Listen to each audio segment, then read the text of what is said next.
చంద్రబాబు నాయుడు గారికి skill development స్కామ్‌లో remand విధించిన దగ్గర నుండి, ఆ రిమాండ్ విధించినటువంటి జడ్జి మీద టీడీపీ వాళ్ళ సోషల్ మీడియా టార్గెట్ చేసుకొని విమర్శలు చేసుకుంటూ వస్తూ ఉన్నారు అని చెప్పి ఎప్పటినుంచో కూడా ఒక ఒక చర్చ అయితే జరుగుతూ ఉంది. ఎప్పటినుంచో ఆ చర్చ తన మీద ఏమంటారు విమర్శలు చేసుకుంటూ ఉన్నారు అని. అయితే ఈ క్రమంలో తాజాగా సాక్షి పత్రిక బ్యానర్ హెడ్డింగ్నే ఆ జడ్జి మీద ఇంటెలిజెన్స్ నిఘా వేశారు అని, నేరుగా ఆ జడ్జి గారే నా మీద ఎందుకు నిఘా పెట్టారు అని చెప్పి పోలీసులను ప్రశ్నించేసరికి తత్తరపాటుకు గురయ్యారు పోలీసులని ఒక బ్యానర్ హెడ్డింగ్లో కథనం రాయడం ఇది ఒక తీవ్ర సంచలనమైన వార్తగానే చూడాలి.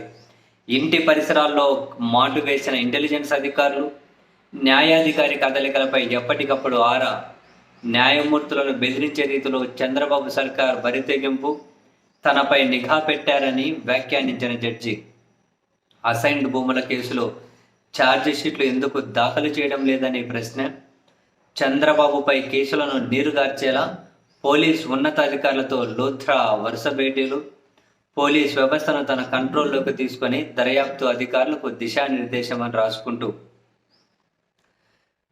సీఎం చంద్రబాబుపై నమోదైన అవినీతి కేసులను అడ్డగోలుగా మూసివేసే పన్నాగమే లక్ష్యంగా టీడీపీ కూటమి ప్రభుత్వం బరితెగించి వ్యవహరిస్తోందని, ఏకంగా ఆ కేసులను విచారిస్తున్న న్యాయాధికారి కదలికలపై ఇంటెలిజెన్స్ విభాగం ద్వారా నిఘా పెట్టిందన్న విషయం సంచలనం కలిగిస్తోంది. తనపై ఇంటెలిజెన్స్ అధికారులు నిఘా పెట్టారు అని ఆ జడ్జి వ్యాఖ్యానించడం పరిస్థితి తీవ్రతకు నిదర్శనంగా నిలుస్తూ ఉందట. స్కిల్ డెవలప్మెంట్ కుంభకోణం కేసులో గత ఏడాది చంద్రబాబుకు రిమాండ్ విధించిన పరిణామాల నేపథ్యంలోనే ప్రస్తుతం కూటమి ప్రభుత్వం ఈ దుశ్చర్యకు తెగించినట్లుగా స్పష్టమవుతూ ఉంది. మరోవైపు చంద్రబాబు నిందితుడిగా ఉన్న కేసు ఛార్జిషీట్లను న్యాయస్థానానికి సమర్పించకుండా తాత్సారం చేయడంపై ఆ జడ్జి ప్రశ్నించారు. టీడీపీ ప్రభుత్వ బరితెగింపునకు నిదర్శనంగా నిలుస్తున్న ఈ ఉదంతం ఇలా ఉంది అంటూ చంద్రబాబుపై నమోదైన కేసులను విచారిస్తున్న ఓ న్యాయస్థానం జడ్జిపై రాష్ట్ర ఇంటెలిజెన్స్ అధికారులు నిఘా పెట్టినట్టు తెలుస్తోంది. ఆ జడ్జి ఇంటి పరిసరాల్లో తిష్ట వేసిన ఇంటెలిజెన్స్ అధికారులు ప్రతి కదలికలను గమనిస్తూ ఎప్పటికప్పుడు ఉన్నతాధికారులకు సమాచారం చేరవేయడం గమనార్హం. అయితే నిఘా వేసిన ఇంటెలిజెన్స్ అధికారులను న్యాయాధికారి సిబ్బంది గుర్తించారట. న్యాయాధికారి కోసం వాకపు చేస్తున్న విషయాన్ని పసిగట్టారట. ఈ విషయాన్ని తీవ్రంగా పరిగణించిన జడ్జి ఓ పోలీస్ అధికారిని దీనిపై న్యాయస్థానంలోనే ప్రశ్నించారట. తన నివాసం వద్ద ఇంటెలిజెన్స్ అధికారులు ఎందుకు మాటు వేశారని, తన ప్రతి కదలికను ఎందుకు పరిశీలిస్తున్నారని సూటిగా ప్రశ్నించడంతో ఆ పోలీస్ అధికారి తత్తరపాటుకు గురయ్యారట. చంద్రబాబుపై ఉన్న అవినీతి కేసులను నీరుగార్చేందుకు సిఐడి పన్నిన పన్నాగంపై కూడా న్యాయాధికారి ప్రశ్నించారట. 2014-19 మధ్య టీడీపీ హయాంలో చంద్రబాబు అవినీతిని ఆధారాలతో సహా నిగ్గు తేల్చిన సిఐడి ప్రత్యేక బృందం దీనిపై ఇప్పటికే న్యాయస్థానంలో ఛార్జిషీట్లు వేసింది. అయితే న్యాయస్థానం కొన్ని వివరణలు కోరుతూ ఛార్జిషీట్లను ఈ ఏడాది ఏప్రిల్లో వెనక్కి పంపింది. వివరణలతో ఆ ఛార్జిషీట్లను మళ్లీ దాఖలు చేయాలని ఆదేశించింది. ఈ మేరకు అప్పటి సిఐడి అధికారులు వివరణలతోనే ఛార్జిషీట్లు సిద్ధం చేశారు.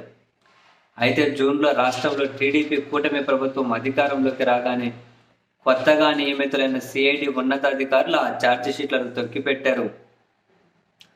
వాటిని న్యాయస్థానంలో దాఖలు చేయకుండా ఉద్దేశపూర్వకంగానే తీవ్రంగా జాప్యం చేస్తూ ఉన్నారు. ఆ కేసులో సాక్షులను బెదిరించి చంద్రబాబుకు అనుకూలంగా తప్పుడు వాగ్మూలాలు ఇప్పించాలన్నది సిఐడి ఉన్నతాధికారుల లక్ష్యమని, అప్పటి వరకు ఛార్జిషీట్లను న్యాయస్థానంలో దాఖలు చేయకుండా కాలయాపన చేస్తున్నారని ఇవన్నీ రాసుకుంటూ వచ్చారు. ఈ నేపథ్యంలోనే న్యాయమూర్తి అసలు ఎందుకు దాఖలు చేయట్లేదని చెప్పి ప్రశ్నించారట. ఇందులో కొన్ని ఉన్నారు. సీఎం చంద్రబాబు, మంత్రి నారాయణ ప్రధాన నిందితులుగా ఉన్న అసైన్డ్ భూముల కేసులో గత ఏడాది సిట్ అధికారులు ఒక రియల్ ఎస్టేట్ వ్యాపారి నివాసంలో సోదాలు నిర్వహించి కీలక పత్రాలను స్వాధీనం చేసుకున్నారట. ఈ నేపథ్యంలో అసైన్డ్ భూముల కుంభకోణం అంతా వెల్లడిస్తానని, తనను అప్రూవర్గా గుర్తించాలని కోరుతూ ఆ రియల్ ఎస్టేట్ వ్యాపారి న్యాయస్థానంలో పిటిషన్ కూడా దాఖలు చేశారట.